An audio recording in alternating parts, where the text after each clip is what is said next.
ধন্যবাদ। বিসমিল্লাহির রহমানির রহিম। তিস্তা পাড়ের সংগ্রামী জনগণ, আসসালামু আলাইকুম।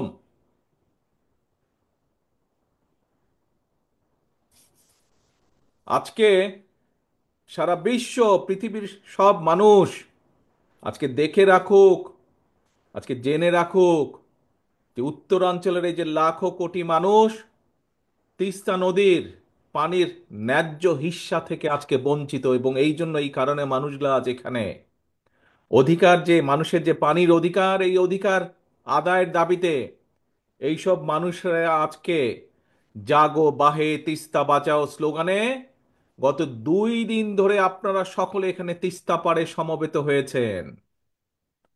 তিস্তা নদী রক্ষার আন্দোলনের এই উদ্যোগে আজকে যে এই যে 2 দিন ব্যাপী আয়োজিত এই অনুষ্ঠান, এই অনুষ্ঠানের আজকের আমাদের মূল নেতা, সভাপতি আসাদুজ্জামান দুলু, বিএনপি সহ বিএনপির অগণিত লাখো নেতাকর্মী সহ গণতন্ত্রের পক্ষের বিভিন্ন রাজনৈতিক দলের আজকে উপস্থিত, গত 2 দিন ধরে এখানে উপস্থিত নেতৃবৃন্দ সহ এই সমগ্র এলাকার বিভিন্ন শ্রেণী পেশার বিশিষ্ট মানুষজন যারা আছেন, বিশিষ্টজন আছেন, বিশেষ করে এই উত্তরাঞ্চলের সংগ্রামী জনগণ, আপনাদের প্রতি রইল আমার সংগ্রামী অভিনন্দন।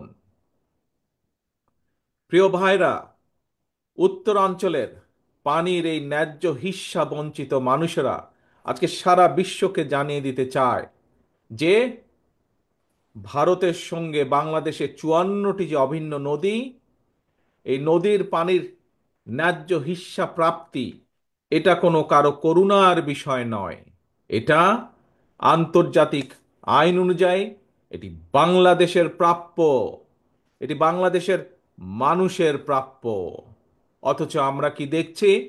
আন্তর্জাতিক নদী আইন, তিস্তা নদীর পানির ন্যায্য পাওনা আদায়ের জন্য আজকে আমাদেরকে আন্দোলন করতে হচ্ছে। বাংলাদেশের মানুষকে তথা উত্তরাঞ্চলের মানুষকে আজ আন্দোলন করতে হচ্ছে।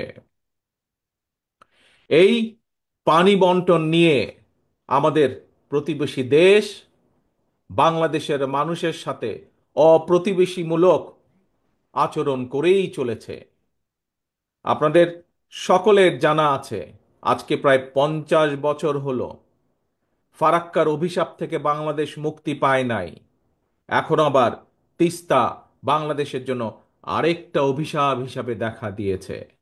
সব আন্তর্জাতিক আইন লঙ্ঘন করে আমাদের প্রতিবেশী উজানের গজলডোবায় একটা বাঁধ নির্মাণ করেছে, করে তিস্তার এই স্বাভাবিক পানি প্রবাহকে তারা নিয়ন্ত্রণ করে চলেছে।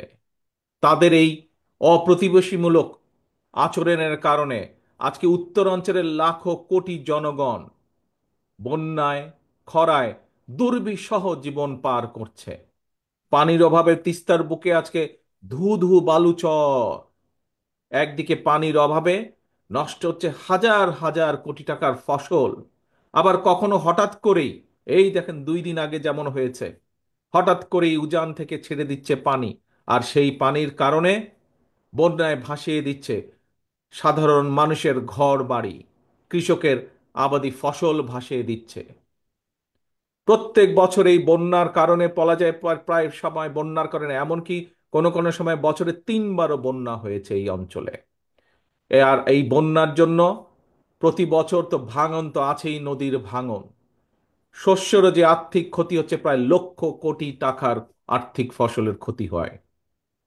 প্রিয় সংগ্রামী ভাই বোনেরা, এই যে 5ই আগস্ট চলে গেল, এই 5ই আগস্টে আমরা দেখি যে একজন পালিয়ে গিয়েছে এই দেশ থেকে, একটা খুনি এই দেশ থেকে পালিয়ে গেছে, স্বৈরাচার এই দেশ থেকে পালিয়ে গিয়েছে।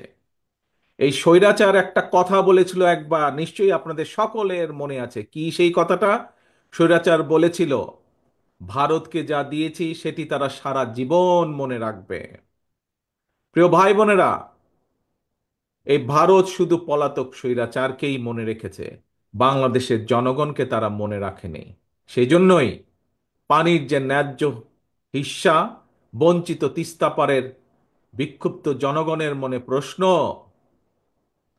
পলাতক স্বৈরাচারকে ভারত যা দিয়েছে, বা পলাতক স্বৈরাচার ভারতকে যা দিয়েছে, সেই পলাতক স্বৈরাচারকে আশ্রয় দেওয়া ছাড়া ভারত কি বাংলাদেশকে আর কিছু দিয়েছে? কিচ্ছু দেয় নাই।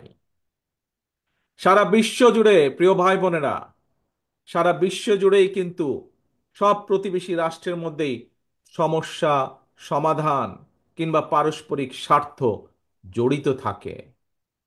নিজ নিজ দেশের স্বার্থ রক্ষা করে প্রত্যেকটি দেশই কিন্তু সমস্যার সমাধানগুলো করে, সমস্যাগুলো নিরসন করে।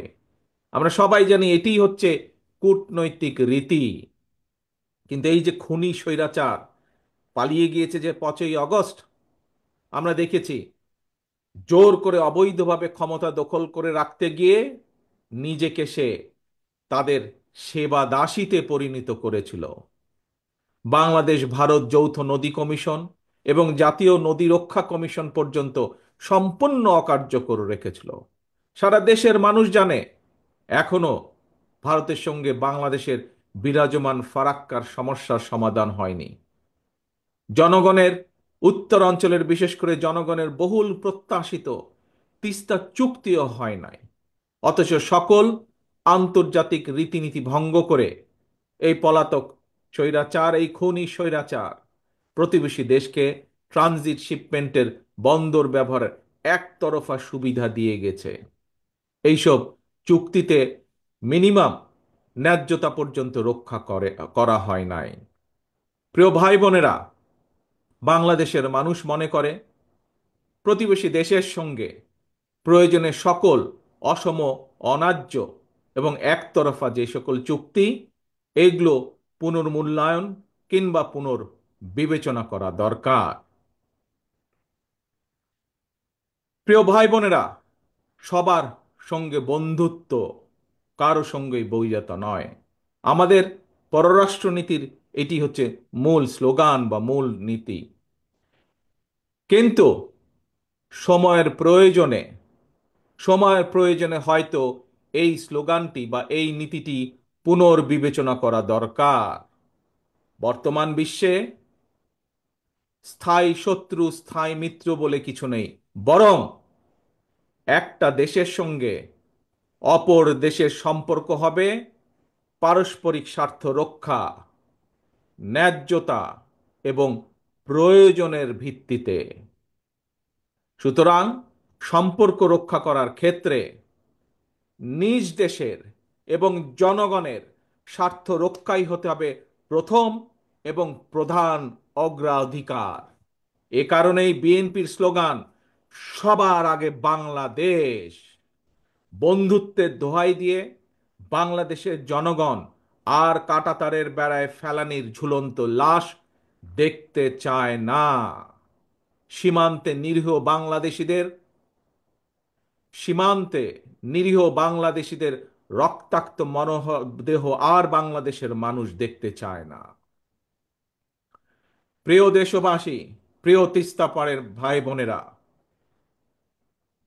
প্রতিবেশী দেশ ভারত যদি পানির ন্যায্য হিস্সা না দেয় বা দিতে যদি দেরি করে, তিস্তা চুক্তি করতে অনীহা দেখায়, তাহলে দেশ এবং জনগণের স্বার্থে, জনগণকে বাঁচাতে, কৃষিকে বাঁচাতে, কৃষককে বাঁচাতে, নদী বাঁচাতে, নাব্যতা রক্ষা করতে, তিস্তা সমস্যার সমাধানের জন্য আমাদেরকেই আমাদের বাঁচার পথ খুঁজে নিতে হবে। দেশীয় এবং আন্তর্জাতিকভাবে সকল সম্ভাব্য বিকল্পকে কাজে লাগাতে হবে। এবং এ কারণেই আমরা মনে করি পানির ন্যায্য হিস্যা আদায় করতে জাতিসংঘ সহ সংশ্লিষ্ট সকল আন্তর্জাতিক ফোরামে জোরালোভাবে বাংলাদেশের দাবি তুলে ধরতে হবে। একই সাথে প্রতিবেশী দেশের সাথেও আমাদেরকে কূটনৈতিক কাজ করতে হবে, কূটনৈতিকভাবে আলোচনা শুরু করতে হবে। আবার আন্তর্জাতিক অংশগ্রহণের উদ্যোগের অংশ হিসাবে আর সময়ক্ষেপণ না করে অবশ্যই আমরা মনে করি বাংলাদেশকে 1992 সালের ওয়াটার কনভেনশন এবং 1997 সালের জাতিসংঘ পানি প্রবাহ কনভেনশনে স্বাক্ষর করা জরুরি হয়ে পড়েছে। প্রিয় ভাই বোনেরা, আন্তর্জাতিক উদ্যোগের পাশাপাশি বিশেষ করে উত্তরাঞ্চলকে মরুকরণ থেকে বাঁচাতে তিস্তা মহাপরিকল্পনা বাস্তবায়নের কোনোই বিকল্প নেই। আপনাদের প্রিয় দল বাংলাদেশ জাতীয়তাবাদী দল রাষ্ট্র জনগণের সমর্থনে আল্লাহর রহমতে রাষ্ট্র পরিচালনার দায়িত্ব পেলে আগামী দিনে অবশ্যই আমরা অগ্রাধিকার ভিত্তিতে তিস্তা মহাপরিকল্পনা বাস্তবায়নের সব রকম উদ্যোগ আমরা ইনশাল্লাহ গ্রহণ করব। পাশাপাশি পাশাপাশি বর্ষা সহ অন্য অন্য উৎস থেকে পানি সংরক্ষণ করে রাখার জন্য বাংলাদেশের ভেতরে থাকা তিস্তার ডান পাশের 7টি নদী এবং তিস্তার বাম পাশে 5টি শাখা বা উপনদী, এগুলোকেও খনন করা অত্যন্ত জরুরি। এগুলোকেও খনন করতে হবে আমাদের। এছাড়াও পানির বিকল্প উৎস তৈরি এবং পানি সংরক্ষণের জন্য নদী ও পানি বিশেষজ্ঞদের পরামর্শ অনুযায়ী দেশের বিভিন্ন স্থানে জলাধার নির্মাণ এবং পুনরায় শহীদ জিয়ার সেই খাল খনন কর্মসূচি চালু করব ইনশাল্লাহ আমরা। প্রিয় ভাই বোনেরা, আমার সামনে এখানে বহু সম্মানিত মুরব্বী রয়েছেন। সেই মুরব্বীদের উদ্দেশ্যে বলতে চাই, প্রিয় মুরব্বীবর্গ, আপনাদের অনেকেরই মনে আছে সারা দেশে স্বাধীনতার ঘোষক শহীদ রাষ্ট্রপতি জিয়াউর রহমানের খাল খনন কর্মসূচির কথা। তখন একটি স্লোগান ছিল, বিখ্যাত স্লোগান, কৃষকের কাছে, গ্রামের সাধারণ খেটে খাওয়া মানুষের কাছে একটি পরিচিত স্লোগান ছিল, প্রিয় স্লোগান ছিল, কি সেটি? খাল কাটা হলে সারা, দূর হবে বন্যা খরা। প্রিয় দেশবাসী, উত্তর অঞ্চলের সংগ্রামী ভাই ও বোনেরা, দেশের জনগণের সকল গণতান্ত্রিক রাজনৈতিক মানবাধিকার কেড়ে নিয়ে ভোটের অধিকার ডাকাতি করে পলাতক স্বৈরাচার দেশে মাফিয়া সাম্রাজ্য গড়ে তুলেছিল। এই পলাতক খুনি স্বৈরাচারের আমলে জাতীয় নির্বাচনকে খেল তামাশার বিষয়বস্তু বানিয়ে ফেলা হয়েছিল। জনগণকে বিগত 15টি বছর ভোট দিয়ে সংসদ সরকার অর্থাৎ জনগণের নিজের সরকার প্রতিষ্ঠা করার কোনোই সুযোগ দেওয়া হয় নাই। ছাত্র জনতার গণ অভ্যুত্থানে গত 5ই আগস্ট এই মাফিয়া, এই খুনি স্বৈরাচার পালিয়ে যাওয়ার পর থেকে জনগণের অধিকার পুনঃপ্রতিষ্ঠার সুযোগ এবং সম্ভাবনা আবার তৈরি হয়েছে। ভোটের অধিকার প্রয়োগ করে জনগণের কাছে দায়বদ্ধ একটি গণতান্ত্রিক সরকার প্রতিষ্ঠার সুযোগ। কিন্তু গণতন্ত্রের পক্ষের শক্তি কিংবা সরকারের কোনো হঠকারী সিদ্ধান্তের কারণে যাতে এই খুনি পলাতক স্বৈরাচার আর তার দোসররা পুনর্বাসনের সুযোগ না পায়, সে ব্যাপারে আমাদের সকলকে সতর্ক থাকতে হবে। সে ব্যাপারে আমাদের সকলকে ঐক্যবদ্ধ থাকতে হবে অতীতের মতন। গণতান্ত্রিক দলগুলোর পক্ষ থেকে জাতীয় নির্বাচনের কথা শুনলেই অন্তর্বর্তীকালীন সরকারের কেউ কেউ বিচলিত হয়ে ওঠেন। প্রিয় দেশবাসী, প্রিয় ভাই বোনেরা, আমাদের অবশ্যই মনে রাখা প্রয়োজন, জাতীয় নির্বাচন নিয়ে এক এক উপদেষ্টা এক এক রকমের বক্তব্য এই খুনি মাফিয়া চক্রের সামনে বিশৃঙ্খলা সৃষ্টির পথ সুগম করে দেয়। এই জন্যই বিএনপি বারবার এই অন্তর্বর্তীকালীন সরকারের প্রতি তাদের কর্মপরিকল্পনার রোড ম্যাপ ঘোষণা করার আহ্বান জানিয়েছে, প্রতিবার আহ্বান জানিয়েছে। তিস্তা তীরের প্রিয় ভাই বোনেরা, 2 দিন ধরে আপনারা আপনাদের দাবি নিয়ে তিস্তা পারের 11টি পয়েন্টে আপনারা কর্মসূচি পালন করেছেন। আপনাদের এই আন্দোলন অবশ্যই ইনশাল্লাহ বৃথা যাবে না। আপনাদের এই আন্দোলনে তিস্তা মহাপরিকল্পনা বাস্তবায়ন ত্বরান্বিত হবে ইনশাল্লাহ। জনগণের ভোটে বিএনপি রাষ্ট্র পরিচালনার দায়িত্ব পেলে অবশ্যই আমরা সকলকে সাথে নিয়ে তিস্তার সমস্যার সমাধান করব।